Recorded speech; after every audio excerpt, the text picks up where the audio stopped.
अध्याय 13 प्रकृति, पुरुष तथा चेतना। इस अध्याय की शुरुआत में हम देखते हैं कि अर्जुन भगवान से प्रकृति, पुरुष, क्षेत्र, क्षेत्रज्ञ, ज्ञान तथा ज्ञेय के बारे में पूछते हैं।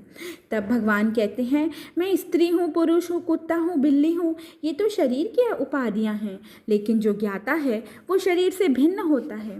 भगवान अर्जुन को बताते हैं कि अर्जुन, ये शरीर पंच महाभूतों पृथ्वी, जल, अग्नि, वायु, आकाश से मिलकर बना है। फिर अहंकार और बुद्धि हैं। इसके अलावा 5 ज्ञानेंद्रियां, नेत्र, कान, नाक, जीभ और त्वचा हैं। 5 कर्मेंद्रियां, वाणी, पाँव, हाथ, गुदा तथा लिंग है। और इन सबसे ऊपर मन है, जो अंदर रहने के कारण ही अंत इंद्रियां कहा जाता है। इन इंद्रियों के भी 5 विषय हैं, जो क्रमशः गंध, स्वाद, रूप, स्पर्श और ध्वनि हैं। यही 24 तत्व कार्य क्षेत्र कहलाते हैं।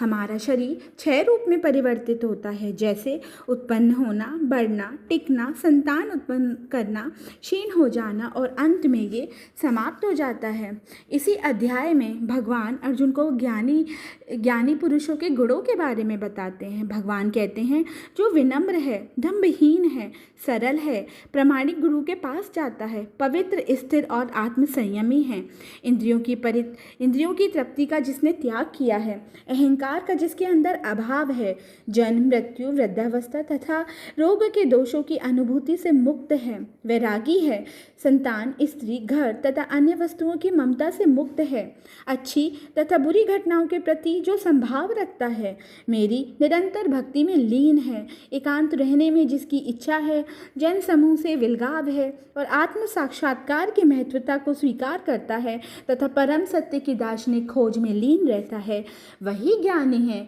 इसके अलावा जो भी है वह सब अज्ञान है।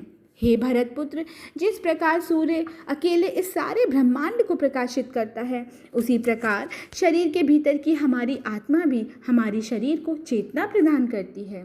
इसलिए जो लोग इस ज्ञान के नेत्रों से शरीर तथा शरीर के अंदर की आत्मा के अंतर को महसूस कर सकते हैं, वो भवबंधन से मुक्ति की विधि जान जाते हैं और परम लक्ष्य को प्राप्त हो जाते हैं। इस तरह अध्याय 13 संपूर्ण हो जाता है। हरे कृष्णा।